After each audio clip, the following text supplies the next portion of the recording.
जय हिंद दोस्तों, कैसे हैं आप सभी। आशा करता हूं बहुत ही अच्छे होंगे। इस वीडियो में हम आपके लिए लेकर आए टॉप साइंस क्वेश्चन। ये ऐसे क्वेश्चन हैं जो बार बार एग्जाम में पूछते हैं। तो आप किसी भी एग्जाम की तैयारी कर रहे हैं जहां पर साइंस पूछा जाता है, यह वीडियो आपके लिए खास होने वाला है। चाहे तो पुरानी वीडियो भी प्लेलिस्ट में जाकर देख सकते हैं। जो भी क्वेश्चन है इंपॉर्टेंट और सिलेक्टेड है। चलिए देखते हैं पहला क्वेश्चन क्या पूछा है आपसे।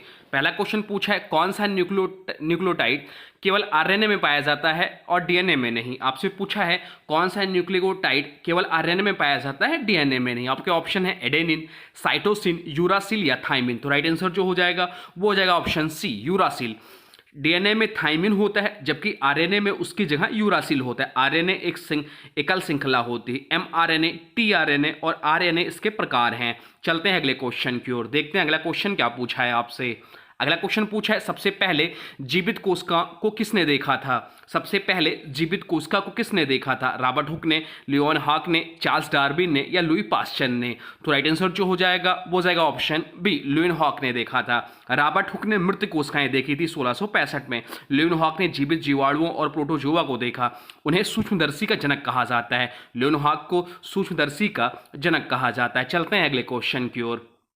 अगला क्वेश्चन पूछा है यदि किसी वस्तु की गति द्रव्यमान के बढ़ने पर कम हो तो वह किस नियम को दर्शाता है। यदि किसी वस्तु की गति द्रव्यमान के बढ़ने पर कम हो तो यह किस नियम को दर्शाता है। चलिए राइट आंसर आप कमेंट बॉक्स में लिख दीजिए। तो राइट आंसर जो हो जाएगा वो हो जाएगा न्यूटन का द्वितीय नियम।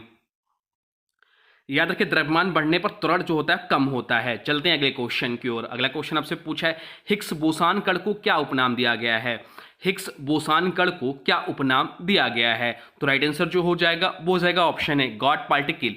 गॉड पार्टिकल नाम उपनाम दिया गया है। या ब्रह्मांड को द्रव्यमान देने वाला कण है। एस.एन. बोस के नाम पर बोसान कण नाम पड़ा। चलते हैं अगले क्वेश्चन की ओर, देखते हैं अगला क्वेश्चन क्या पूछा है आपसे। अगला क्वेश्चन पूछा है साउंड वेव किस प्रकार की तरंग होती है। साउंड वेव जो है वह किस प्रकार की तरंग होती है आपसे पूछा है। चलिए राइट आंसर आप लोग कमेंट बॉक्स में लिख दीजिए। राइट आंसर जो हो जाएगा वो जाएगा ऑप्शन बी, अनुदैर्घ्य तरंग है। साउंड वेव जो है वह अनुदैर्घ्य तरंग है। ध्वनि एक अनुदैर्घ्य तरंग यांत्रिक तरंग है या माध्यम में कणों के कंपन से चलती है। निर्वात में ध्वनि नहीं चलती। चलते हैं अगले प्रश्न की ओर। अगला प्रश्न आपसे पूछा है लाल रक्त कोशिकाओं का निर्माण कहाँ होता है। लाल रक्त कोशिकाओं का निर्माण कहाँ होता है आपसे पूछा। यकृत में, अस्थिमज्जा में, तिल्ली में या फेफड़े में। तो राइट आंसर जो हो जाएगा वो जाएगा ऑप्शन बी, अस्थिमज्जा में। अस्थिमज्जा में लाल रक्त कोशिकाओं का निर्माण होता है। अस्थिमज्जा जिसे बोन मैरो भी कहते हैं, आरबीसी का निर्माण करती। इन्हें इरेथ्रोसाइट्स भी कहते हैं। उनमें हीमोग्लोबिन होता है, इनमें हीमोग्लोबिन होता है। चलते हैं अगले क्वेश्चन की ओर, देखते हैं अगला क्वेश्चन क्या पूछा है आपसे। अगला क्वेश्चन पूछा है कौन सा जानवर अपने जीवन काल के दौरान अपने लिंग को परिवर्तित कर सकता है। कौन सा जानवर जो है वो अपने जीवन काल के दौरान अपने लिंग को परिवर्तित कर सकता है। तो राइट आंसर जो हो जाएगा वो जाएगा ऑप्शन ए, सेल या घोंघा। घोंघा जो होता है वो अपने लिंग को परिवर्तित कर सकता है। चलते हैं अगले क्वेश्चन की ओर, देखते हैं अगला क्वेश्चन क्या पूछा है आपसे। अगला क्वेश्चन पूछा किस विटामिन को एंटी कैंसर कहा जाता है। इंपॉर्टेंट मार्क कर लीजिए, पूछ सकता है किस विटामिन को एंटी कैंसर कहा जाता है। तो राइट आंसर आप लोग कमेंट बॉक्स में लिख दीजिए। तो राइट आंसर जो हो जाएगा वो जाएगा ऑप्शन है B17 को एंटी कैंसर कहा जाता है। B17 को एंटी कैंसर कहा जाता है। इसे कुछ लोग एंटी कैंसर विटामिन मानते हैं, हालांकि इससे लेकर वैज्ञानिक मतभेद है। यह कड़वे बादाम, एप्रिकॉट की गुठली और कुछ बीजों में पाया जाता है। चलते हैं अगले क्वेश्चन की ओर। अगला क्वेश्चन क्या पूछा है आपसे, देखते हैं। अगला क्वेश्चन पूछा गन मेटल किस मिश्र धातु से निर्मित है। गन मेटल जो है वह किस मिश्र धातु से निर्मित है। चलिए राइट आंसर आप लोग कमेंट बॉक्स में लिख दीजिए। तो राइट आंसर जो हो जाएगा वो जगह ऑप्शन बी, ऑप्शन डी, तांबा, टिन और जस्ता का मिश्र धातु है गन मेटल। गन मेटल एक प्रकार की कांस्य मिश्र धातु है। इसमें समानता 88% तांबा, 10% टिन और 2% जस्ता होता है। इसका उपयोग तोपों के पुर्जों, भारी मशीनों, वाल्व, गियर और भाप इंजनों में किया जाता है। चलते हैं अगले क्वेश्चन की ओर, देखते हैं अगला क्वेश्चन क्या पूछा है आपसे। अगला क्वेश्चन पूछा है बेरी बेरी रोग किस विटामिन की कमी से होता है।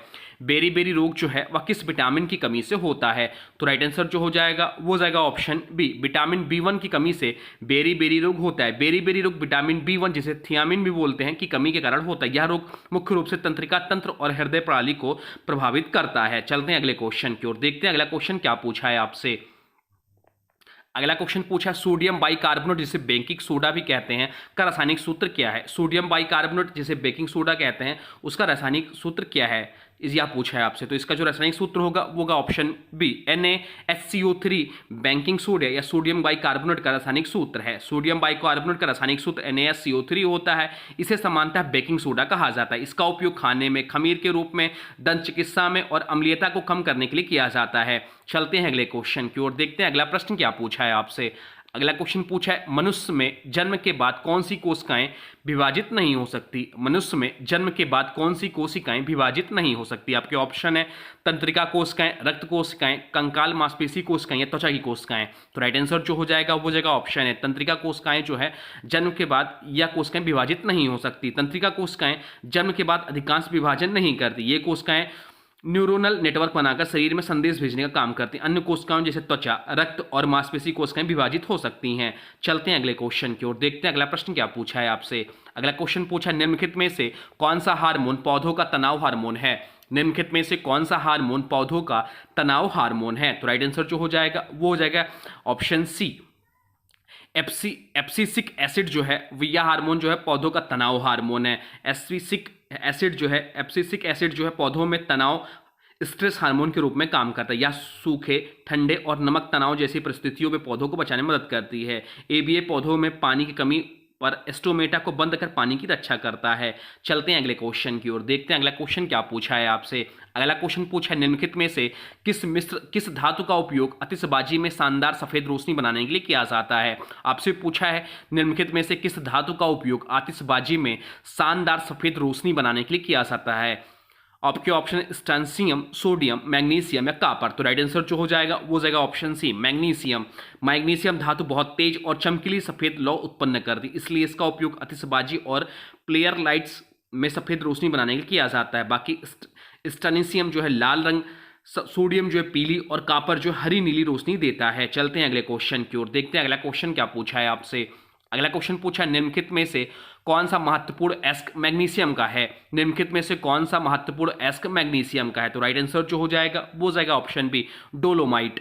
डोलोमाइट एक प्रमुख एस्क है जिससे मैग्नीशियम प्राप्त किया जाता है, जिसका रासायनिक सूत्र है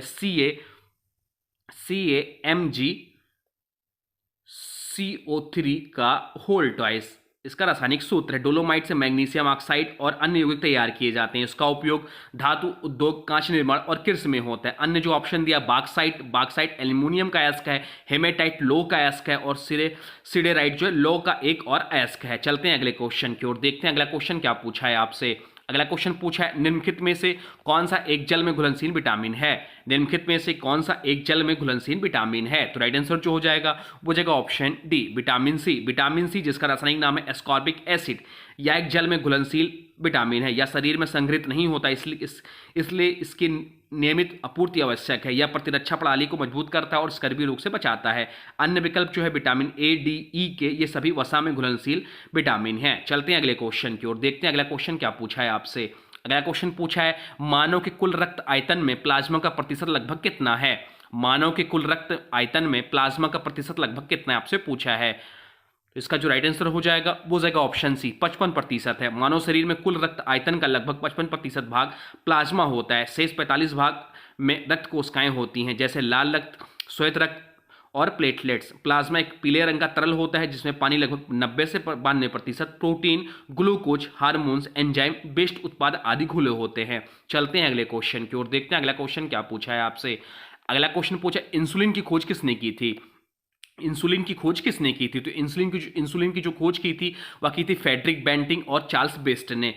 फ्रेडरिक बेंटिंग और चार्ल्स बेस्ट ने इंसुलिन की खोज की थी, जिसके लिए इन्हें 1923 में नोबेल पुरस्कार भी मिला। चलते हैं अगले प्रश्न की ओर, देखते हैं अगला प्रश्न क्या पूछा है आपसे। अगला क्वेश्चन पूछा जंतुओं का सबसे बड़ा समूह कौन सा है। जंतुओं का सबसे बड़ा समूह कौन सा है। तो राइट आंसर हो जाएगा ऑप्शन बी कीट, जिसे इंसेक्ट्स भी बोलते हैं, जंतुओं का सबसे बड़ा समूह है। कीट या इंसेक्ट्स प्राणी जगत का सबसे बड़ा समूह है जो आर्थ्रोपोडा संघ के अंतर्गत आता है। तो आर्थ्रोपोडा संघ जो है सबसे बड़ा समूह है। अब तक खोजे गए सभी जंतुओं की प्रजातियों में से लगभग 75% से अधिक कीटों की प्रजातियां हैं। चलते हैं अगले क्वेश्चन की ओर।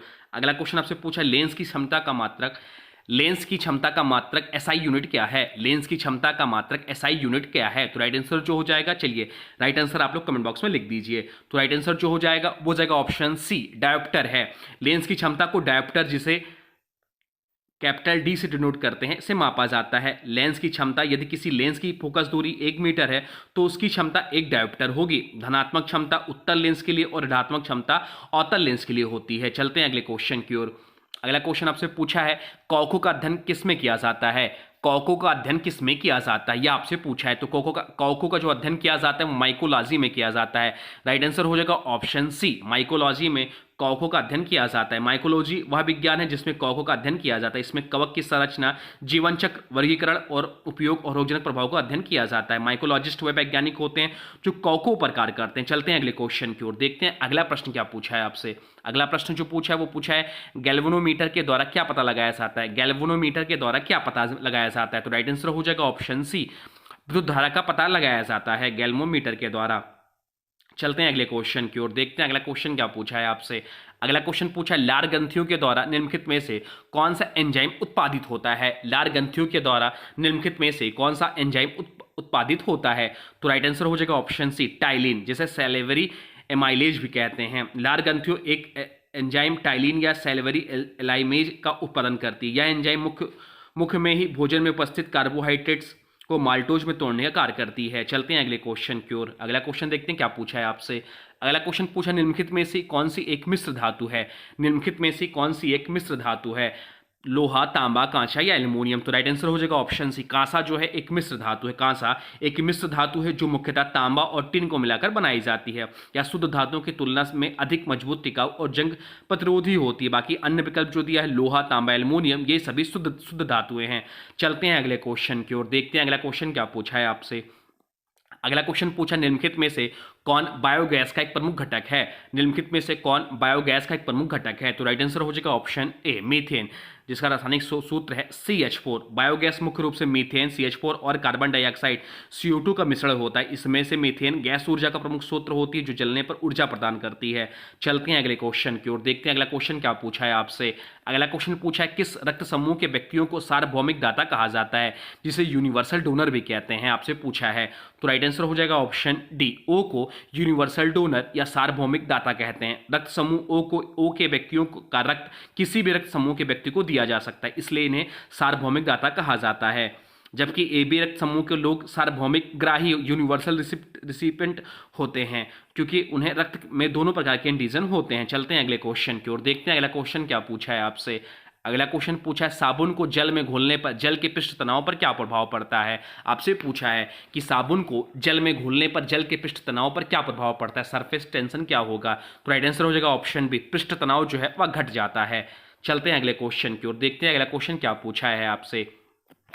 अगला क्वेश्चन पूछा है किस पादप को साकीय भारतीय डॉक्टर की उपमा दी गई है। किस पादप को साकीय भारतीय डॉक्टर की उपमा दी गई है, आपके ऑप्शन है ए तुलसी, बी आंवला, सी नीम या डी हल्दी, तो राइट आंसर हो जाएगा ऑप्शन ए, तुलसी को भारतीय परंपरा में साकीय डॉक्टर कहा जाता है। इसका उपयोग आयुर्वेद में अनेक बीमारियों के उपचार में किया जाता है या प्राकृतिक प्रतिरोधक क्षमता बढ़ाने में मदद करता है। चलते हैं अगले क्वेश्चन की ओर, देखते हैं अगला क्वेश्चन क्या पूछा है आपसे। अगला क्वेश्चन पूछा दालचीनी पेड़ के किस भाग में एकत्र की जाती है। दालचीनी को पेड़ के किस भाग से एकत्र की जाती है, पत्तियों से, जड़ से, छाल से या फल से, तो दालचीनी को जो प्राप्त किया जाता है वह छाल से प्राप्त किया जाता है, तो राइट आंसर हो जाएगा ऑप्शन सी, छाल से। चलते हैं अगले क्वेश्चन की ओर। अगला क्वेश्चन आपसे पूछा है पौधों के किस भाग को केसर के रूप में इस्तेमाल किया जाता है।